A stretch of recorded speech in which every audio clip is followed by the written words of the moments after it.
Hello dear friends, ನಿಮ್ಮ manifestation speed ಆಗಿ ಆಗ್ಬೇಕಾ?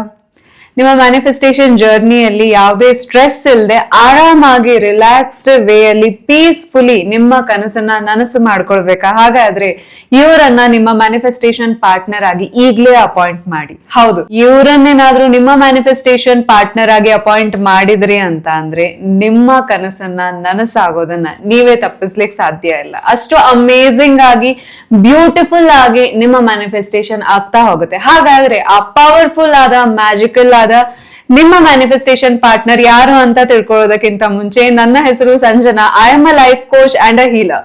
ನಿಮ್ಮೆಲ್ಲರಿಗೂ believe achieve TV Kannada YouTube ಚಾನೆಲ್ಗೆ ಪ್ರೀತಿಯ ಸ್ವಾಗತ. ನಿಮ್ಮೆಲ್ಲರ ಪ್ರೀತಿಗೆ, ಕಾನ್ಸ್ಟೆಂಟ್ ಸಪೋರ್ಟ್ಗೆ ತುಂಬಾ ಥ್ಯಾಂಕ್ಸ್. ಯಾರೆಲ್ಲ ಇನ್ನು ಸಬ್ಸ್ಕ್ರೈಬ್ ಆಗದೆ ವಿಡಿಯೋ ನೋಡ್ತಾ ಇದ್ರೆ ಈಗಲೇ ಸಬ್ಸ್ಕ್ರೈಬ್ ಮಾಡಿ, ಬೆಲ್ ಐಕನ್ ಕೂಡ ಪ್ರೆಸ್ ಮಾಡಿ. ಸೊ ಇವತ್ತಿನ ವಿಡಿಯೋ ಸ್ಟಾರ್ಟ್ ಮಾಡೋಣ. Let's get first of all, ಆ ಮ್ಯಾನಿಫೆಸ್ಟೇಷನ್ ಪಾರ್ಟ್ನರ್ ಯಾರು ಅಂತ ತಿಳ್ಕೊಳ್ಳೋದಕ್ಕಿಂತ ಮುಂಚೆ, ಮ್ಯಾನಿಫೆಸ್ಟೇಷನ್ ಅಂತ ಅಂದ್ರೆ ಯಾವುದು ಅಲ್ಲ ಅನ್ನೋದನ್ನ ತಿಳ್ಕೊಳ್ಬೇಕು. ಸೊ ಮ್ಯಾನಿಫೆಸ್ಟೇಷನ್ ಅಂತ ಅಂದ್ರೆ ತುಂಬಾ ಸ್ಟ್ರೆಸ್ ತಗೊಂಡು ನಿಮ್ಮ ಹೆಲ್ತ್ ಹಾಳು ಮಾಡ್ಕೊಂಡು ಅಥವಾ ಒಂದು ರೀತಿ ಪ್ರೆಷರ್ ಅಲ್ಲಿ ಯಾವ್ದಾದ್ರು ವಿಷಯವನ್ನ ನೀವು ಮ್ಯಾನಿಫೆಸ್ಟ್ ಮಾಡ್ಲಿಕ್ಕೆ ಹೋಗ್ತೀರಾ ಅಂತ ಅಂದ್ರೆ ಅದು ಮ್ಯಾನಿಫೆಸ್ಟೇಷನ್ ಅಲ್ಲ. ಸೊ ತುಂಬಾ ಒತ್ತಾಯವಾಗಿ ಡಾಕ್ಟರ್ ಜೋ ಡಿಸ್ಪೆನ್ಸಾ ಹೇಳ್ತಾರೆ, ಫೋರ್ಸಿಂಗ್ ದ ಔಟ್ಕಮ್ ಅಂತ. ಸೊ ಯಾವುದೇ ಒಂದು ರಿಸಲ್ಟ್ ನ ನೀವು ಫೋರ್ಸ್ ಮಾಡ್ತಾ ಇದ್ದೀರಾ ಅಂತ ಅಂದ್ರೆ ಅದು ಲಾ ಆಫ್ ಅಟ್ರಾಕ್ಷನ್ ಅಲ್ಲ, ಮ್ಯಾನಿಫೆಸ್ಟೇಷನ್ ಅಲ್ವೇ ಅಲ್ಲ. ನಿಜವಾದ ಮ್ಯಾನಿಫೆಸ್ಟೇಷನ್ ಅಂತ ಅಂದ್ರೆ ಏನು? ರಿಲ್ಯಾಕ್ಸ್ಡ್ ವೇ ಅಲ್ಲಿ ಎಲ್ಲವನ್ನ ನಿಮ್ಮ ಹತ್ರ ಅಟ್ರಾಕ್ಟ್ ಮಾಡುವಂಥದ್ದು, ಲಾ ಆಫ್ ಅಟ್ರಾಕ್ಷನ್. ಹೌದಾ? ಸೊ ಲಾ ಆಫ್ ಅಟ್ರಾಕ್ಷನ್ ಏನ್ ಹೇಳುತ್ತೆ?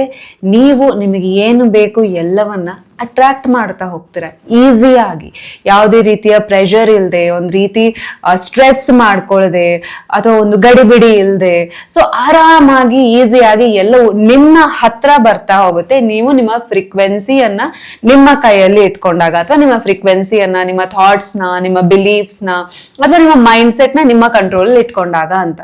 ಸೊ ಬಟ್ ಏನಾಗ್ತಾ ಇದೆ ಅಂತ ಅಂದ್ರೆ, ನಾವೆಲ್ಲ ಮ್ಯಾನಿಫೆಸ್ಟೇಷನ್ ಹೆಸರಿನಲ್ಲಿ ಮ್ಯಾನಿಫೆಸ್ಟೇಷನ್ನೇ ಮಾಡ್ತಾ ಇಲ್ಲ. ಸೊ ಮ್ಯಾನಿಫೆಸ್ಟೇಷನ್ ಅಂತ ಹೆಸರಲ್ಲಿ ಬಹಳ ಹಪಹಪಿ, ಡೆಸ್ಪೆರಸಿ, ಕಾಂಪಿಟಿಷನ್, ಕಂಪ್ಯಾರಿಸನ್, ಒಂದು ರೀತಿ ನಮಗೆ ನಾವು ಪ್ರೆಷರ್ ತಗೊಂಡು ಎಲ್ಲ ಕೆಲಸ ನಾವೇ ಮಾಡ್ಲಿಕ್ಕೆ ಹೋಗ್ತಾ ಇದೀವಿ. ಆಕ್ಚುಯಲ್ ಮ್ಯಾನಿಫೆಸ್ಟೇಷನ್ ಅಂತ ಅಂದ್ರೆ ಆದ್ರೂ ಏನು? ಯಾವುದೇ ವಿಷಯ ಇರಲಿ ಅದನ್ನ ಬಹಳ ಪ್ರೀತಿಯಿಂದ, ಕಾಮಾಗಿ, ಖುಷಿಯಿಂದ ಅಟ್ರಾಕ್ಟ್ ಮಾಡುವಂಥದ್ದು. ಈ ಮ್ಯಾನಿಫೆಸ್ಟೇಷನ್ ಪ್ರಾಸೆಸ್ ಏನಿದೆಯಲ್ಲ ಅದು ನಿಮ್ಮಲ್ಲಿ ಒಳ್ಳೆಯ ಬದಲಾವಣೆಯನ್ನ ತರ್ತಾ ಹೋಗುತ್ತೆ. ನಿಮ್ಮ ಮೈಂಡ್ ಸೆಟ್ ಅಲ್ಲಿ ಬರೀ ನಿಮಗೆ ಏನ್ ಬೇಕು ಅದಷ್ಟೇ ನೀವು ಅಟ್ರಾಕ್ಟ್ ಮಾಡೋದಷ್ಟೇ ಮ್ಯಾನಿಫೆಸ್ಟೇಷನ್ ಅಲ್ಲ. ಈ ಪ್ರಾಸೆಸ್ ಏನಿದೆ, ನಿಮ್ಮ ಕನಸನ್ನ ನನಸು ಮಾಡ್ಕೊಳ್ಳುವಂತಹ ಪ್ರಾಸೆಸ್ ನಿಮ್ಮಲ್ಲಿ ಪ್ರೆಷರ್ ಕಮ್ಮಿ ಮಾಡುತ್ತೆ, ಸ್ಟ್ರೆಸ್ ಕಮ್ಮಿ ಮಾಡುತ್ತೆ. ಒಂದು ರೀತಿ ನಿಮ್ಮ ಇನ್ನರ್ ವರ್ಲ್ಡ್ ಎಲ್ಲೋ ಒಂದ್ ಕಡೆ ಚೇಂಜ್ ಆಗ್ತಾ ಹೋಗುತ್ತೆ. ನಿಮ್ಮ ಇನ್ನರ್ ವರ್ಲ್ಡ್ ಯಾವಾಗ ಚೇಂಜ್ ಆಗತ್ತೆ, ನೀವು ಆರಾಮಾಗಿರ್ತೀರ, ಖುಷಿಯಾಗಿರ್ತೀರ. ಹೊರಗಡೆ ಏನೇ ಪ್ರೆಷರ್ ಇರ್ಲಿ ಅಥವಾ ಹೊರಗಡೆ ಏನೇ ಸ್ಟ್ರೆಸ್ ಇರುವಂತ ಕಂಡೀಷನ್ ಇದ್ರೂ ಕೂಡ ಅದನ್ನ ಹ್ಯಾಂಡಲ್ ಮಾಡೋದನ್ನ ನೀವು ಕಲಿತಾ ಹೋಗ್ತೀರ. ಸೊ ಮ್ಯಾನಿಫೆಸ್ಟೇಷನ್ ಅಂದ ತಕ್ಷಣ ಬರೀ ಏನ್ ಬೇಕು ಅದಷ್ಟೇ ಅಲ್ಲ, ಆರ್ಡರ್ ಮಾಡಿ ರಿಸೀವ್ ಮಾಡೋದಷ್ಟೇ ಅಲ್ಲ. ಈ ಪ್ರಾಸೆಸ್ ಅಲ್ಲಿ ನೀವು ಒಂದು ಹೊಸ ಪರ್ಸನ್ ಆಗ್ತಾ ಹೋಗ್ತೀರ. ಇದು ನಿಜವಾದ ಮ್ಯಾನಿಫೆಸ್ಟೇಷನ್. ಸೊ ಸರಿ, ಆದ್ರೆ ಏನ್ ಮಾಡೋದು? ಅಭ್ಯಾಸ ಬಲ ಅಲ್ವಾ? ಸೊ ನಮ್ಗೆ ಎಲ್ಲದಕ್ಕೂ ಸ್ಟ್ರೆಸ್ ತಗೊಂಡೇ ರೂಢಿ. ಸೊ ಎಲ್ಲದಕ್ಕೂ ಒಂದ್ ರೀತಿ ಟೆನ್ಷನ್ ಮಾಡ್ಕೊಂಡೇ ಅಭ್ಯಾಸ. ಸೊ ಎಷ್ಟೇ ನಾವು ಸ್ಟ್ರೆಸ್ ತಗೊಳ್ಬಾರ್ದು, ಆರಾಮಾಗಿ ಎಲ್ಲಾನ ಮ್ಯಾನಿಫೆಸ್ಟ್ ಮಾಡ್ಬೇಕು ಅಂತ ಹೋದ್ರೂ ಕೂಡ ಗೊತ್ತಿಲ್ದೇನೋ ನಾವು ನಮ್ಮ ಮೇಲೆ ಪ್ರೆಷರ್ ಹಾಕೊಳ್ತೀವಿ, ಸ್ಟ್ರೆಸ್ ಫೀಲ್ ಮಾಡ್ಕೊಳ್ತೀವಿ. ಸೊ ಇವೆಲ್ಲ ಆಗ್ತಾ ಹೋಗುತ್ತೆ.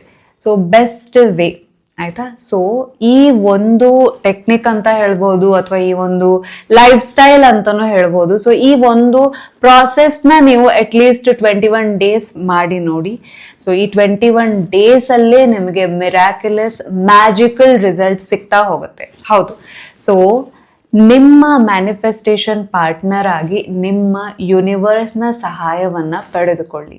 ಏಬ್ರಾಮ್ Hicks, so law of attraction ನ ಟೀಚರ್ ಅವರು. ಸೊ ಅವರು ಹೇಳ್ತಾರೆ, ನಿಮ್ಮ ಯೂನಿವರ್ಸ್ ಏನಿದೆ ಅದನ್ನ ನಿಮ್ಮ ಮ್ಯಾನಿಫೆಸ್ಟೇಷನ್ ಪಾರ್ಟ್ನರ್ ಆಗಿ ನೀವು ಅಪಾಯಿಂಟ್ ಮಾಡಿ ಅಂತ. ಸೊ ಏನಿದು ಮ್ಯಾನಿಫೆಸ್ಟೇಷನ್ ಪಾರ್ಟ್ನರ್ ಆಗಿ ಅಪಾಯಿಂಟ್ ಮಾಡೋದು ಅಂತ ಅಂದ್ರೆ ಏನು? ಎಲ್ಲವನ್ನ ನೀವೇ ನಿಮ್ಮ ತಲೆ ಮೇಲೆ ಹೊತ್ಕೊಳ್ಳೋ ಅಗತ್ಯ ಇಲ್ಲ. ಈಗ ಬಿಸ್ನೆಸ್ ಅಲ್ಲಿ ಪಾರ್ಟ್ನರ್ಶಿಪ್ ಅಲ್ಲಿ ಬಿಸ್ನೆಸ್ ಯಾಕೆ ಮಾಡ್ತಾರೆ? ಕೆಲವೊಂದು ರೆಸ್ಪಾನ್ಸಿಬಿಲಿಟಿ ಒಂದು ಪಾರ್ಟ್ನರ್ ತಗೊಂಡ್ರೆ ಇನ್ನಷ್ಟು ರೆಸ್ಪಾನ್ಸಿಬಿಲಿಟಿ ಇನ್ನೊಂದು ಪಾರ್ಟ್ನರ್ ತಗೊಳ್ತಾರೆ. ಸೊ ಈಗ ಲೈಫ್ ಪಾರ್ಟ್ನರ್ ವಿಷಯಕ್ಕೆ ಬಂದ್ರು ಕೂಡ ಅಷ್ಟೇ. ಪಾರ್ಟ್ನರ್ ಅಂತ ಅಂದ್ರೆ ಏನು? ನಮ್ಮ ಲೈಫ್ ನ ಖುಷಿ ಇರ್ಲಿ ದುಃಖ ಇರ್ಲಿ ಅದನ್ನ ಪಾರ್ಟ್ನರ್ಶಿಪ್ ಅಲ್ಲಿ ನಾವು ಹಂಚಿಕೊಳ್ತಾ ಹೋಗ್ತೀವಿ. ಹೌದಾ? ಸೇಮ್ ವೇ ಮ್ಯಾನಿಫೆಸ್ಟೇಷನ್ ಕೂಡ ಅಷ್ಟೇ. ಇನ್ನು ಮುಂದಿಂದ ನೀವು ಒಬ್ಬರೇ ಮ್ಯಾನಿಫೆಸ್ಟ್ ಮಾಡೋ ಅಗತ್ಯ ಇಲ್ಲ. ಯೂನಿವರ್ಸ್ ನ ನಿಮ್ಮ ಮ್ಯಾನಿಫೆಸ್ಟೇಷನ್ ಪಾರ್ಟ್ನರ್ ಆಗಿ ಸೇರಿ. ಹೇಗೆ ಯೂನಿವರ್ಸ್ ನ ನಮ್ಮ ಮ್ಯಾನಿಫೆಸ್ಟೇಷನ್ ಪಾರ್ಟ್ನರ್ ಆಗಿ ಮಾಡಬಹುದು ಅಂತ ಅಂದ್ರೆ ಈ ಒಂದು ಸಿಂಪಲ್ ಪ್ರಾಸೆಸ್ ಇಂದ. ಸೊ ಒಂದು ನೋಟ್ಬುಕ್, ಇದನ್ನ ನೀವು ಕರೆಕ್ಟ್ ಆಗಿ ಇದರ ರಿಸಲ್ಟ್ ನಿಮ್ಗೆ ಟ್ರ್ಯಾಕ್ ಮಾಡ್ಬೇಕು ಅಂತ ಅಂದ್ರೆ ಒಂದು ನೋಟ್ಬುಕ್ ನೀವು ಇಟ್ಕೊಳ್ಬಹುದು. ಸೊ ಆ ನೋಟ್ಬುಕ್ ಗೆ ಹೆಸರು ಕೊಡ್ಬೋದು ಪಾರ್ಟ್ನರ್ಶಿಪ್ ಡೈರಿ ಅಂತ. ಓಕೆನಾ? ಸೊ ಪರ್ಸನಲಿ ನನ್ನ ಹತ್ರ ಪಾರ್ಟ್ನರ್ಶಿಪ್ ಡೈರಿನೇ ಇದೆ. I love this exercise. So ಈ ಎಕ್ಸಸೈಸ್ ಏನಿದೆ, ಫಸ್ಟ್ ಆಫ್ ಆಲ್ ನನ್ನ ಮ್ಯಾನಿಫೆಸ್ಟೇಷನ್ ಸ್ಪೀಡ್ ಅಫ್ಕೋರ್ಸ್ ಜಾಸ್ತಿ ಮಾಡಿದೆ. ಅದ್ರ ಜೊತೆಗೆ ಯಾವುದೇ ಸ್ಟ್ರೆಸ್ ಇಲ್ಲದೆ, ಡೆಸ್ಪೆರಸಿ ಇಲ್ಲದೆ ನಾ ಪೀಸ್ಫುಲಿ ಮ್ಯಾನಿಫೆಸ್ಟ್ ಮಾಡ್ಲಿಕ್ಕೆ ಈ ಒಂದು ಎಕ್ಸಸೈಸ್ ನಂಗೆ ತುಂಬಾ ಹೆಲ್ಪ್ ಆಗಿದೆ. ಅಂಡ್ ಆಲ್ಸೋ ನೀವ್ ಇದನ್ನ ಮಾಡ್ತಾ ಮಾಡ್ತಾ ಮ್ಯಾಜಿಕ್ ಮಿರಾಕಲ್ ನಿಮ್ ಕಣ್ಣು ಎದುರುಗಡೆನೆ ನಡೀತಾ ಹೋಗುತ್ತೆ. ಲಾಜಿಕ್ ಇದ್ರ ಹಿಂದೆ ಏನೂ ಅರ್ಥ ಆಗ್ತಾ ಇರಲ್ಲ, ಬಟ್ ಮ್ಯಾಜಿಕ್ ಏನಿದೆಯಲ್ಲ ತುಂಬಾ ಚೆನ್ನಾಗಿ ವರ್ಕ್ ಆಗ್ತಾ ಇರುತ್ತೆ. ಸೊ ಈಗ ನೀವೇನ್ ಮಾಡ್ತೀರಾ, ಒಂದು ನೋಟ್ಬುಕ್ ತಗೊಳ್ತೀರಾ, ಆ ನೋಟ್ಬುಕ್ಗೆ ಒಂದು ಹೆಸರು ಬರೀತೀರಾ ಪಾರ್ಟ್ನರ್ಶಿಪ್ ಡೈರಿ ಅಂತ. ಓಕೆನಾ? ಸೊ ಅದಕ್ಕೆ ಈಗ ಏನು ನಿಮ್ಗೆ ಆದಷ್ಟು 4 ಏರಿಯಾಸ್ನ ಇನ್ಕ್ಲೂಡ್ ಮಾಡ್ಲಿಕ್ಕೆ ನೋಡಿ. ಈಗ ಹೆಲ್ತ್, ರಿಲೇಶನ್ಶಿಪ್, ಕರಿಯರ್, ಮನಿ. ಆಯ್ತಾ? ನಿಮ್ ಮನಿ ಅವಶ್ಯಕತೆ ಇದೆ ನಿಜ, ಬಟ್ ಹೆಲ್ತ್ ನೀವು ಇನ್ಕ್ಲೂಡ್ ಮಾಡ್ಲಿಕ್ಕೆ ನೋಡಿದ್ರೆ ತುಂಬಾ ಒಳ್ಳೇದು. ಸೊ ಈ ರೀತಿ ಒಂದು 4 ಏರಿಯಾದಲ್ಲಿ ಏನ್ ನಿಮ್ಗೆ ಹೆಲ್ತ್ ಅಲ್ಲಿ ಏನ್ ಮ್ಯಾನಿಫೆಸ್ಟ್ ಮಾಡ್ಬೇಕು, ರಿಲೇಶನ್ಶಿಪ್ ಅಲ್ಲಿ ಏನು, ಕರಿಯರ್ ಅಲ್ಲಿ ಏನು, ಮನಿಯಲ್ಲಿ ಏನು, ಸೊ ಇದ್ರ ಬಗ್ಗೆ ಕ್ಲಾರಿಟಿ ಇರ್ಲಿ. ನೀವೇನ್ ಮಾಡ್ತೀರಾ, 2 ಕಾಲಮ್ ಮಾಡ್ತೀರಾ. ಫಸ್ಟ್ ಕಾಲಮ್ ಅಲ್ಲಿ ನಿಮ್ ಹೆಸರು ಬರೀತೀರಾ. ಓಕೆನಾ? ಸೊ ಸೆಕೆಂಡ್ ಕಾಲಮ್ ಅಲ್ಲಿ ಏನಂತ ಅಂದ್ರೆ ಯೂನಿವರ್ಸ್ ಅಂತ ಬರೀತೀರ ಪ್ರತಿ ದಿನ. ಆಯ್ತಾ? ಇದು ನೀವು ಬೆಳಗ್ಗೆನೂ ಮಾಡ್ಬೋದು, ರಾತ್ರಿ ಮಲ್ಗೋಗಿಂತ ಮುಂಚೆನೂ ಈ ಎಕ್ಸಸೈಸ್ ಮಾಡ್ಬೋದು. ನೀವು ಏನ್ ಮಾಡ್ತೀರಾ, ಪ್ರತಿ ದಿನ ಆ ದಿನದ ಡೇಟ್ ಹಾಕ್ತೀರಾ. ಅಂಡ್ ಆಲ್ಸೋ ನಿಮ್ ಹೆಸರು ಒಂದು ಕಾಲಮ್ ಅಲ್ಲಿ ಬರೀತೀರಾ, ಅದ್ರ ಪಕ್ಕದ ಕಾಲಮ್ ಅಲ್ಲಿ ಯೂನಿವರ್ಸ್ ಅಂತ ಬರೀತೀರಾ. ಡೈಲಿ ನಿಮಗೆ ಒಂದಷ್ಟು ಕೆಲಸ ನೀವು ಕೊಡ್ಬೇಕು, ಯೂನಿವರ್ಸಿಗೆ ಒಂದಷ್ಟು ಕೆಲಸವನ್ನ ನೀವು ಕೊಡ್ಬೇಕು. ಸೊ ನಂಗೆ ಇನ್ನೂ ನೆನಪಿದೆ, ಈ ಒಂದು ಎಕ್ಸಸೈಸ್ ನಾನು ಬಿಲೀವ್ ಅಚೀವ್ ಟಿವಿ ಸ್ಟಾರ್ಟಿಂಗ್ ಅಲ್ಲಿ ಮಾಡಿದ್ದೆ. ಸೊ ಆಗ ಮೋಸ್ಟ್ಲಿ 8 or 9 ಸಬ್ಸ್ಕ್ರೈಬರ್ಸ್ ಇದ್ರು. ಓಕೆನಾ? 8 to 9 ಸಬ್ಸ್ಕ್ರೈಬರ್ಸ್ ಇದ್ರು ಆ ಟೈಮ್ ಅಲ್ಲಿ. ಸೊ ಆಗ ಡೆಫಿನೆಟ್ಲಿ ಚಾನೆಲ್ ಗ್ರೋ ಆಗ್ಬೇಕು ಅಂತ ಆಸೆ ಅಂತೂ ಇತ್ತು. ಸೊ ಆ ಟೈಮಲ್ಲಿ ನಾ ಏನ್ ಮಾಡ್ತಿದ್ದೆ ಅಂತ ಅಂದ್ರೆ ಇದೇ ಪಾರ್ಟ್ನರ್ಶಿಪ್ ಡೈರಿ ಯೂಸ್ ಮಾಡ್ತಿದ್ದೆ ನಾನು. ಸೊ ಫಸ್ಟ್ ಕಾಲಮ್ ಅಲ್ಲಿ ನನ್ನ ಹೆಸರು ಬರೀತಿದ್ದೆ ಸಂಜನಾ ಅಂತ. ಸೆಕೆಂಡ್ ಕಾಲಮ್ ಅಲ್ಲಿ ಏನಂತ ಅಂದ್ರೆ ಯೂನಿವರ್ಸ್ ಅಂತ ಹೆಸರು ಬರೀತಿದ್ದೆ. ಸೊ ಸಂಜನಾ ಕಾಲಮ್ ಅಲ್ಲಿ ನನ್ ಕೈಯಿಂದ ಏನ್ ಮಾಡ್ಲಿಕ್ಕೆ ಸಾಧ್ಯ ಆ ಕೆಲ್ಸನ ನಾ ಕೊಡ್ತಿದ್ದೆ. ಸೊ ಆ ಟೈಮಲ್ಲಿ ನಾ ಏನ್ ಮಾಡ್ಲಿಕ್ಕೆ ಸಾಧ್ಯ ಇತ್ತು, ಸೊ ಒಳ್ಳೆ ಕಾಂಟೆಂಟ್ ನ ರೆಡಿ ಮಾಡೋದು, ಆದಷ್ಟು ಕ್ಲಾರಿಟಿ ತಂದ್ಕೊಟ್ರೆ ತುಂಬಾ ಒಳ್ಳೇದು. ಲೈಕ್ ನಾ ಈ ಬುಕ್ ಓದ್ತೀನಿ, ಸೊ ನಾನು ಈ ಒಂದು ಬುಕ್ ನ ರೆಫರ್ ಮಾಡ್ತೀನಿ ನನ್ನ ವಿಡಿಯೋಗೆ ಹೆಲ್ಪ್ ಆಗ್ಲಿಕ್ಕೆ, ಅಥವಾ ನಾವು ಒಳ್ಳೊಳ್ಳೆ ವಿಷಯವನ್ನ ಓದ್ತೀನಿ, ಅಥವಾ ನನ್ಗೆ ಏನೇನೆಲ್ಲ ಅಪ್ಲೈ ಆಗಿದೆ ಅಥವಾ ಏನೆಲ್ಲ ಮ್ಯಾನಿಫೆಸ್ಟ್ ಮಾಡಿದೀನಿ ಕೂತು ಅದನ್ನೆಲ್ಲ ಬರೀತೀನಿ, ಸ್ಕ್ರಿಪ್ಟ್ ಬರೀತೀನಿ ನಾನು. ಸೊ ಈ ಒಂದು ಕಾಲಮ್ ಅಲ್ಲಿ ನಂದು ಸಂಜನಾ ಅನ್ನೋ ಕಾಲಮ್ ಅಲ್ಲಿ ಇವನ್ನೆಲ್ಲ ಬರೀತಿದ್ದೆ. ಸೊ ಯಾವ್ದು ನನ್ನ ಕೈಯಲ್ಲಿ ಇರ್ಲಿಲ್ಲ, ಈಗ ಸಬ್ಸ್ಕ್ರೈಬರ್ಸ್ ಏನಿದ್ದಾರೆ, ಸೊ ನಮ್ಮ ಯೂಟ್ಯೂಬ್ ಫ್ಯಾಮಿಲಿ ಮೆಂಬರ್ಸ್ ಏನಿದ್ದಾರೆ ಅವ್ರನ್ನ ಹೋಗಿ ಅಟ್ರಾಕ್ಟ್ ಮಾಡ್ಕೊಂಡ್ ಬರೋದು ನನ್ನ ಕೈಯಲ್ಲಿ ಇರ್ಲಿಲ್ಲ. ಹೌದಾ? ಸೊ ವಿಡಿಯೋ ಅಪ್ಲೋಡ್ ಮಾಡೋದಷ್ಟೇ ನನ್ನ ಕೆಲಸ ಇತ್ತು. ಅಂಡ್ ಅದಕ್ಕೆ ತಕ್ಕಂತ ಏನೇನ್ ಅದಕ್ಕೆ ರಿಸರ್ಚ್ ಮಾಡ್ಬೇಕು, ಏನೇನ್ ಅದು ಓದ್ಬೇಕು, ಅದಷ್ಟು ನನ್ನ ಕೈಯಲ್ಲಿತ್ತು. I was doing it. And universe column ಅಲ್ಲಿ ನಾನು ಬರೀತಾ ಇದ್ದೆ, ತುಂಬಾ ಒಳ್ಳೆಯ ಬ್ಯೂಟಿಫುಲ್ ಆದ ಸೋಲ್ಸ್ ನ ಬಿಲೀವ್ ಅಚೀವ್ ಟಿವಿಗೆ ಅಟ್ರಾಕ್ಟ್ ಮಾಡಿ ತಗೊಂಡ್ ಬಾ ಅಂತ. ಸೊ ಅಫ್ಕೋರ್ಸ್ ಆ ಕೆಲಸ ನಾನು ಯೂನಿವರ್ಸಿಗೆ ಸರೆಂಡರ್ ಮಾಡ್ತಿದ್ದೆ, ಅಥವಾ ಯೂನಿವರ್ಸ್ ಕಾಲಮ್ ಅಲ್ಲಿ ಬರೀತಿದ್ದೆ, dear universe, so believe achieve TV ಕನ್ನಡಕ್ಕೆ ಬ್ಯೂಟಿಫುಲ್ ಆದ ಸೋಲ್ ನ, ಆಯ್ತಾ, ಸೊ ಈ ಒಂದು ಕಾಂಟೆಂಟ್ ನ ತುಂಬಾ ಇಷ್ಟಪಡುವಂತ ಅಂಡ್ ಅವ್ರ ಲೈಫಲ್ಲೂ ತುಂಬಾ ಒಳ್ಳೆ ಬದಲಾವಣೆ ಆಗೋವಂತಹ, ಸೊ ಇದನ್ನ ರಿಸೀವ್ ಮಾಡ್ಕೊಳ್ಳಿಕ್ಕೆ ಯಾರು ರೆಡಿ ಇದ್ದಾರೆ ಅವ್ರನ್ನ ಚಾನೆಲ್ಗೆ ಕರ್ಕೊಂಡು ಬಾ ಅಂತ ಯೂನಿವರ್ಸ್ ಕಾಲಮ್ ಅಲ್ಲಿ ಬರ್ತಿದೆ. ಸೊ ಈಗ ನೀವು ನೋಡಿದ್ರೆ ರೆಸ್ಟ್ ಇಸ್ ಹಿಸ್ಟ್ರಿ. ಹೌದಾ? ಸೊ ಹೇಗೆ ಚಾನೆಲ್ ಗ್ರೋ ಆಯ್ತು ಅನ್ನೋದು, ನಂಗೆ ಯಾವುದೇ ಟೆನ್ಷನ್ ಇಲ್ಲದೆ, ಯಾವುದೇ ಡೆಸ್ಪೆರಸಿ ಇಲ್ಲದೆ ನಾ ಕಾಂಟೆಂಟ್ ಕ್ರಿಯೇಟ್ ಮಾಡ್ಲಿಕ್ಕೆ ನಂಗೆ ಹೆಲ್ಪ್ ಆಗ್ತಿತ್ತು ಈ ಒಂದು ಎಕ್ಸಸೈಸ್. ಅಂಡ್ ತುಂಬಾ ಸ್ವಲ್ಪ ಸಮಯದಲ್ಲೇ ಈ ಬದಲಾವಣೆ ನಂಗೆ ಕಾಣ್ಲಿಕ್ಕೆ ಸಿಕ್ತು, ಚಾನೆಲ್ ಗ್ರೋ ಆಗ್ತಾ ಹೋಯ್ತು. ಸೊ ರೈಟ್ ಪೀಪಲ್ಗೆ ವಿಡಿಯೋಸ್ ತಲುಪ್ತಾ ಹೋಯ್ತು. ಸೊ ಇದಕ್ಕೆ ನಂಗೆ ಈ ಒಂದು ಎಕ್ಸಸೈಸ್ ಹೆಲ್ಪ್ ಮಾಡಿದೆ. ನೀವು ಇದನ್ನ ಹೆಂಗೆ ನಿಮ್ಮ ಲೈಫ್ ನಲ್ಲಿ ಅಟ್ರಾಕ್ಟ್ ಮಾಡ್ಬೋದು, ಅಥವಾ ನಿಮ್ಮ ಲೈಫ್ ನಲ್ಲಿ ಹೇಗೆ ನೀವು ಅಪ್ಲೈ ಮಾಡ್ಬೋದು ಅಂತ ಅಂದ್ರೆ, ಸೊ ಈಗ ಫಸ್ಟ್ ಏನು, ನಿಮ್ಮ ಒಂದು ಹೆಲ್ತ್ ಗೋಲ್ ಇದೆ ಅಂತ ತಿಳ್ಕೊಳ್ಳಿ. ಈಗ ನಿಮಗೆ ವೇಟ್ ಲಾಸ್ ಮಾಡಬೇಕು ಅನ್ನೋ ಗುರಿ ಇದೆ. Okay, fine. ಸೊ ನಿಮ್ಮ ಕಾಲಮ್ ಅಲ್ಲಿ ನೀವೇನ್ ಬರಿಬಹುದು, ಇವತ್ತಿಂದ ಹೊರಗಡೆ ಫುಡ್ ತಿನ್ನೋದನ್ನ ಸ್ವಲ್ಪ ಕಮ್ಮಿ ಮಾಡ್ತೀನಿ, ಕಂಪ್ಲೀಟ್ ಆಗಿ ಬಿಟ್ಬಿಡ್ತೀನಿ ಅಂತ ಅಂದ್ರೆ ಆಬ್ವಿಯಸ್ಲಿ ನಿಮ್ಗೆ ಕಷ್ಟ ಆಗ್ಬೋದು. ಸ್ವಲ್ಪ ಕಮ್ಮಿ ಮಾಡ್ತೀನಿ, ಆಯ್ತು. ಬೆಳಗ್ಗೆ ಎದ್ದು ನಾನು ವಾರ್ಮ್ ವಾಟರ್ ಕುಡಿತೀನಿ ಅಥವಾ ಏನಾದ್ರೂ ಹೆಲ್ದಿ ಡ್ರಿಂಕ್ ನ ಕುಡಿತೀನಿ, ಟೈಮಿಗೆ ನಾನು ಊಟ ತಿಂತೀನಿ, ಸೊ ವೆಜಿಟೇಬಲ್ಸ್ ಫ್ರೂಟ್ಸ್ ತಗೊಳ್ತೀನಿ ಇವತ್ತು ಈ ದಿನ, ಆಯ್ತಾ. ಆಯಾ ದಿನ ನೀವ್ ಏನ್ ಮಾಡಬಹುದು, ಮತ್ತೆ ಎಕ್ಸಸೈಸ್ ಒಂದು 5 ನಿಮಿಷ ಎಕ್ಸಸೈಸ್ ಮಾಡ್ತೀನಿ ಅನ್ನೋದನ್ನ ನೀವೇನ್ ಮಾಡ್ತೀರಾ, ನಿಮ್ಮ ಕಾಲಮ್ ಅಲ್ಲಿ, ನಿಮ್ಮ ಹೆಸರಿನ ಕಾಲಮ್ ಅಲ್ಲಿ ಬರೀತೀರಾ. ಪಕ್ಕದ ಕಾಲಮ್ ಅಲ್ಲಿ ಏನು, ಸೊ ಬಹಳ ಈಸಿಯಾಗಿ ಆರಾಮಾಗಿ ಖುಷಿಯಿಂದ ನಂದು ವೇಟ್ ಲಾಸ್ ಆಗುವಂತೆ ಮಾಡು ಡಿಯರ್ ಯೂನಿವರ್ಸ್. ಬಹಳ ಈಸಿಯಾಗಿ ನನಗೆ ಬಾಡಿಯಲ್ಲಿ ನನಗೇನ್ ಹೀಲಿಂಗ್ ಅವಶ್ಯಕತೆ ಇದೆ, ಆ ಹೀಲಿಂಗ್ ನ ನನಗೆ ಹೀಲ್ ಮಾಡ್ಕೊಳ್ಳಿಕ್ಕೆ ಅವಕಾಶ ಕೊಡು. ಸೊ ನಿಮ್ ಕೈಯಲ್ಲಿ ಯಾವ್ದಿಲ್ಲ, ಸ್ವಲ್ಪ ಡಿಫಿಕಲ್ಟ್ ಆಗಿರೋ ಟಾಸ್ಕ್ ಏನಿದೆ, ನನ್ನ ಸೆಲ್ಸ್ ನ ಹೀಲ್ ಮಾಡು, ನನ್ನ ಬಾಡಿಯನ್ನ ಹೀಲ್ ಮಾಡು. ಸೊ ಇದು ಹೀಲ್ ಆಗ್ಲಿಕ್ಕೆ ನನ್ಗೆ ಸರಿ ದಾರಿ ತೋರ್ಸು, ಒಳ್ಳೆ ಫುಡ್ ತೋರ್ಸು, ನನ್ಗೆ ಒಳ್ಳೆ ಫ್ರೂಟ್ ತೋರ್ಸು, ಸೊ ದಟ್ ನನ್ಗೇನ್ ಹೆಲ್ತ್ ಕನ್ಸರ್ನ್ ಇದೆ ಅದರಿಂದ ಹೊರಗೆ ಬರುವಂತಾಗ್ಲಿ. ಸೊ ಇದನ್ನೆಲ್ಲ ಸ್ವಲ್ಪ ಡಿಫಿಕಲ್ಟ್ ಟಾಸ್ಕ್ ಏನಿದೆ ನೀವು ನಿಮ್ಮ ಯೂನಿವರ್ಸ್ಗೆ ಕೊಡ್ತಾ ಇದ್ದೀರಾ. ಇನ್ನು ರಿಲೇಶನ್ಶಿಪ್ ವಿಷಯಕ್ಕೆ ಬರೋದೇ ಆದ್ರೆ, ಈಗ ನಿಮ್ಗೆ ಒಂದು ರೈಟ್ ಲೈಫ್ ಪಾರ್ಟ್ನರ್ ನ ಅಟ್ರಾಕ್ಟ್ ಮಾಡ್ಬೇಕು ನಿಮ್ಮ ಲೈಫ್ ಅಲ್ಲಿ, ಬಟ್ ಏನೇ ಆದ್ರೂ ಕೂಡ ಒಳ್ಳೆ ಪಾರ್ಟ್ನರ್ ಸಿಗ್ತಾ ಇಲ್ಲ ನಿಮ್ಗೆ ಅಂತ ತಿಳ್ಕೊಳ್ಳಿ. ಸೊ ಅವಾಗ ನೀವೇನ್ ಮಾಡ್ಬೋದು, ನಿಮ್ಮ ಕಾಲಮ್, ನಿಮ್ಮ ಹೆಸರಿನ ಕಾಲಮ್ ಅಲ್ಲಿ ಏನ್ ಬರೀಬಹುದು, ಇವತ್ತಿಂದ ನನ್ನನ್ನ ಚೆನ್ನಾಗಿ ನೋಡ್ಕೊಳ್ತೀನಿ, ಸೊ ಆದಷ್ಟು ನನ್ನನ್ನು ನಾನು ಜಡ್ಜ್ ಮಾಡಲ್ಲ, ಸೆಲ್ಫ್ ಲವ್ ನ ಪ್ರಾಕ್ಟೀಸ್ ಮಾಡ್ತೀನಿ ನಾನು, ಮತ್ತೆ ಪಾಸ್ಟ್ ಬಗ್ಗೆ ಜಾಸ್ತಿ ಮಾತಾಡಲ್ಲ ನಾನು, ಖುಷಿಯಿಂದ ಇರ್ಲಿಕ್ಕೆ ಪ್ರಯತ್ನಿಸ್ತೀನಿ. ಸೊ ಏನು ನನ್ನನ್ನ ಖುಷಿಯಾಗಿಡ್ಲಿಕ್ಕೆ ಅಥವಾ ನನ್ನನ್ನು ನಾನು ಅರ್ಥ ಮಾಡ್ಕೊಳ್ಳಿಕ್ಕೆ ಪ್ರಯತ್ನಿಸ್ತೀನಿ, ಇದನ್ನ ನೀವು ಬರೀಬಹುದು ನಿಮ್ಮ ಹೆಸರಿನ ಕಾಲಮ್ ಅಲ್ಲಿ. ಯೂನಿವರ್ಸ್ ಕಾಲಮ್ ಅಲ್ಲಿ ಏನ್ ಬರೀಬಹುದು ಡಿಯರ್ ಯೂನಿವರ್ಸ್, ನನಗೆ ಅಥವಾ ನನ್ನ ಮೈಂಡ್ ಸೆಟ್ಗೆ ಅಲೈನ್ ಆಗುವಂತಹ ರೈಟ್ ಪರ್ಸನ್, ಸೊ ಅವ್ರ ಜೊತೆ ಖುಷಿಯಾಗಿ ಇರಬೇಕು, ನಾನು ಆರಾಮಾಗಿರ್ಬೇಕು, ಪೀಸ್ಫುಲ್ ಇರ್ಬೇಕು. ಸೊ ಯಾವುದೋ ಒಂದು ವ್ಯಕ್ತಿ ಜೊತೆ ನೀವು ಪೀಸ್ಫುಲ್ ಆಗಿದ್ದಾಗ, ನಿಮ್ಮ ಪಾರ್ಟ್ನರ್ ಜೊತೆ ಆರಾಮಾಗಿ ಪೀಸ್ಫುಲ್ ಆಗಿದ್ದಾಗ ಎಷ್ಟು ಖುಷಿ ಇರುತ್ತೆ. ಸೊ ಇಂಥ ಪಾರ್ಟ್ನರ್ನ ಹುಡುಕಿ ನನಗೆ ತಂದು ಕೊಡು ನೀನು ಅಂತ ಏನ್ ಬರೀಬಹುದು, ಡಿಫಿಕಲ್ಟ್ ಟಾಸ್ಕ್ ಏನಿದೆ ಅದನ್ನ ನೀವು ಯೂನಿವರ್ಸ್ಗೆ ಒಪ್ಪಿಸಬಹುದು. ಸೊ ಈಗ ನಿಮ್ಮ ಬಿಸ್ನೆಸ್ಗೆ ಬರೋದೇ ಆದ್ರೆ, ಸೊ ಈ ಬಿಸ್ನೆಸ್ಗೆ ನಿಮ್ಮಿಂದ ಏನ್ ಮಾಡ್ಲಿಕ್ಕೆ ಸಾಧ್ಯ, ಅಫ್ಕೋರ್ಸ್ ನೀವು ಸ್ಕಿಲ್ ಅಪ್ಗ್ರೇಡ್ ಮಾಡ್ಕೊಳ್ಬಹುದು, ಅದನ್ನ ಮಾಡ್ಬೋದು.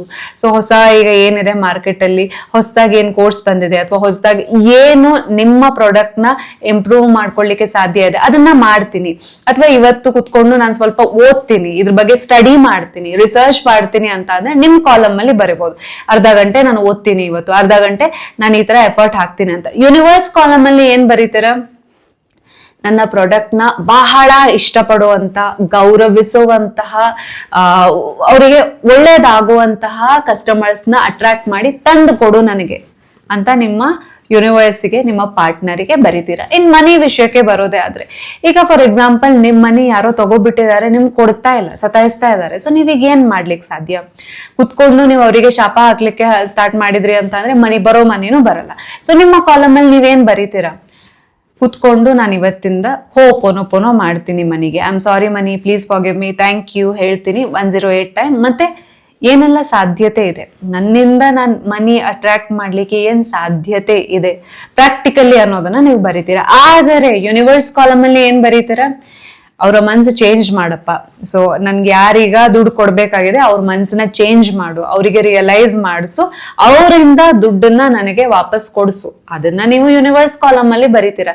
ಇಷ್ಟು ದಿವಸ ಸ್ಟ್ರೆಸ್ ಅಥವಾ ಭಾರ ನಿಮ್ ತಲೆ ಮೇಲೆ ಇತ್ತು, ಹೌದಾ. ಸೊ ಅವರಿಂದ ಅವ್ರ ಮನ್ಸು ಚೇಂಜ್ ಮಾಡಿ, ರಿಕ್ವೆಸ್ಟ್ ಮಾಡಿ, ಬೈದು ಏನೇ ಮಾಡಿದ್ರು ನಿಮ್ಗೆ ಅವರು ದುಡ್ಡು ಕೊಡ್ತಾ ಇಲ್ಲ ಅಂತಂದ್ರೆ, ಈಗ ಆ ಒಂದು ಕೆಲಸ ನೀವು ಯಾರಿಗೆ ಒಪ್ಪಿಸ್ತಾ ಇದ್ದೀರಾ, ಯೂನಿವರ್ಸ್ಗೆ ಒಪ್ಪಿಸ್ತಾ ಇದ್ದೀರಾ. ನಿಮ್ ಕೆಲಸ ಏನು, ಸೊ ನಿಮ್ಮ ಎನರ್ಜಿ ಕ್ಲೆನ್ಸ್ ಮಾಡ್ಕೊಳ್ಳೋ ಪ್ರೇಯರ್ ಮಾಡ್ತಾ ಇದ್ದೀರಾ, ಮತ್ತೆ ಆದಷ್ಟು ಗ್ರಾಟಿಟ್ಯೂಡ್ ಎಕ್ಸ್ಪ್ರೆಸ್ ಮಾಡ್ತಾ ಇದ್ದೀರಾ ನಿಮ್ ಲೈಫ್ ನಲ್ಲಿ ಏನೇನಿದೆ ಅದಕ್ಕೆ, ಮತ್ತೆ ಪ್ರಾಕ್ಟಿಕಲಿ ಏನ್ ಒಂದ್ ಸಣ್ಣ ಸ್ಟೆಪ್ ತಗೊಳ್ಬಹುದು ದುಡ್ಡು ಅರ್ನ್ ಮಾಡ್ಲಿಕ್ಕೆ, ಕ್ರಿಯೇಟ್ ಮಾಡ್ಲಿಕ್ಕೆ ಅನ್ನೋದ್ರ ಬಗ್ಗೆ ಫೋಕಸ್ ಮಾಡ್ತಾ ಇದ್ದೀರಾ. ಸೊ ಆಯ್ತು. ಸೊ ಇದೇ ರೀತಿ ಈಗ ನೀವು ಮನಿನೇ ಅಟ್ರಾಕ್ಟ್ ಮಾಡ್ಬೇಕು ಅಂತ ತಿಳ್ಕೊಳ್ಳಿ. ಸೊ ನೀವೇನ್ ಮಾಡ್ಬೋದು, ಸೊ ಮನಿ ಅಟ್ರಾಕ್ಟ್ ಮಾಡ್ಲಿಕ್ಕೆ ಏನ್ ಸ್ಕಿಲ್ ಬೇಕು, ಅಥವಾ ನೀವೇನ್ ಕೆಲಸ ಮಾಡ್ತಾ ಇರ್ತೀರ, ಸೊ ಇನ್ನೇನ್ ಎಕ್ಸ್ಟ್ರಾ ಸ್ಕಿಲ್ ಡೆವಲಪ್ ಮಾಡ್ಕೊಳ್ಬಹುದು ನೀವು. ಇದನ್ನ ಇವತ್ತು ನಾನು ಓದ್ತೀನಿ, ಈ ಕೋರ್ಸ್ ಅಟೆಂಡ್ ಮಾಡ್ತೀನಿ, ಅಥವಾ ಆದಷ್ಟು ನನ್ನ ಲೈಫ್ ನಲ್ಲಿ ಏನೇನಿದೆ ಅದಕ್ಕೆ ನಾ ಗ್ರಾಟಿಟ್ಯೂಡ್ ಎಕ್ಸ್ಪ್ರೆಸ್ ಮಾಡ್ತೀನಿ.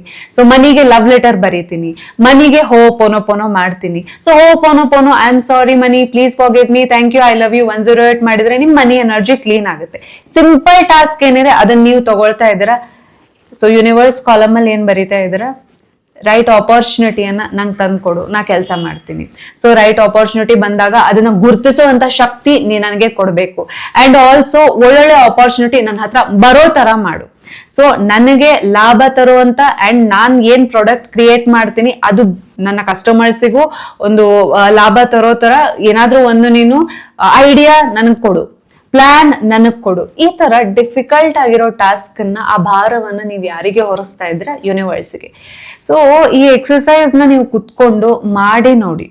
ಎಷ್ಟೇ ಚಾಲೆಂಜಿಂಗ್ ಅನಿಸ್ತಾ ಇರುವಂತಹ ಸಮಸ್ಯೆಗೂ ಕೂಡ ಒಂದು ರೀತಿ ಸಮಾಧಾನ ಸಿಗ್ತಾ ಹೋಗುತ್ತೆ. 21 days ನೀವು ಕಂಟಿನ್ಯೂಸ್ ಆಗಿ ಮಾಡಿದ್ರಿ ಅಂತ ಅಂದ್ರೆ, ಸೊ ಬೇರೆ ಬೇರೆ ವಿಷಯ, ಡೈಲಿ ಒಂದೇ ವಿಷಯ ಬರಿಬೇಕಂತಾನು ಇಲ್ಲ. ಸೊ ಒಂದೊಂದ್ ದಿನ ಒಂದೊಂದ್ ವಿಷಯಕ್ಕೆ ನೀವು ಬರೀಬಹುದು. ಸೊ ಬರೀತಾ ಇದ್ರೆ 21 days ಮಾಡಿದ್ರು ಕೂಡ ನಿಮ್ಮ ಸ್ಟ್ರೆಸ್ ಲೆವೆಲ್, ಕಾರ್ಟಿಸಾಲ್ ಲೆವೆಲ್ ಏನಿದೆ, ಸ್ಟ್ರೆಸ್ ಹಾರ್ಮೋನ್ ಕಮ್ಮಿ ಆಗ್ತಾ ಹೋಗುತ್ತೆ. And peace of mind, calmness ಜಾಸ್ತಿ ಆಗ್ತಾ ಹೋಗುತ್ತೆ. ಅಂಡ್ ಆಲ್ಸೋ ಸೈನ್ಸ್ ಕೂಡ ಪ್ರೂವ್ ಮಾಡಿದೆ ಏನಂತ ಅಂದ್ರೆ, ನೀವು ಪೀಸ್ಫುಲ್ ಆಗಿದ್ದಾಗ, ಕಾಮ್ ಆಗಿದ್ದಾಗ ನಿಮ್ಮ ಮ್ಯಾನಿಫೆಸ್ಟೇಷನ್ ಪವರ್ ಸಿಕ್ಕಾಪಟ್ಟೆ ಜಾಸ್ತಿ ಇರುತ್ತೆ. ಸೊ ಇದ್ರ ಹಿಂದಿರೋ ಸೈನ್ಸ್ ಏನು, ಕ್ಲಿಯರ್ ಆಗಿ ಥಿಂಕ್ ಮಾಡ್ಲಿಕ್ಕಾಗತ್ತೆ, ನಿಮ್ಮ ಸೆಲ್ಫ್ ಎಸ್ಟೀಮ್ ಚೆನ್ನಾಗಿರುತ್ತೆ, ನಿಮ್ಮ ಫೀಲಿಂಗ್ಸ್ ಆರ್ ದ ಬಿಲೀಫ್ಸ್ ಏನಿರುತ್ತೆ ಅದು ಪಾಸಿಟಿವ್ ಇರುತ್ತೆ. ನೀವು ಪಾಸಿಟಿವ್ ಎನರ್ಜಿ ಆಗಿದ್ದಾಗ ಪಾಸಿಟಿವ್ ಔಟ್ಕಮ್ ಅಥವಾ ಪಾಸಿಟಿವ್ ರಿಸಲ್ಟ್ ನೇ ಅಟ್ರಾಕ್ಟ್ ಮಾಡ್ಲಿಕ್ಕೆ ಸಾಧ್ಯ. ಇವತ್ತಿಂದ ಏನಂತ ಅಂದ್ರೆ ಮ್ಯಾನಿಫೆಸ್ಟೇಷನ್ ಒಬ್ಬೊಬ್ರೆ ಮಾಡ್ಲಿಕ್ಕೆ ಹೋಗ್ಬೇಡಿ. ಮ್ಯಾನಿಫೆಸ್ಟೇಷನ್ ಅಥವಾ ಈ ಪಾರ್ಟ್ನರ್ಶಿಪ್ ಡೈರಿ ಏನಿದೆ ಅದನ್ನ ನಿಮ್ ಜೊತೆಗೆ ಇಟ್ಕೊಳ್ಳಿ.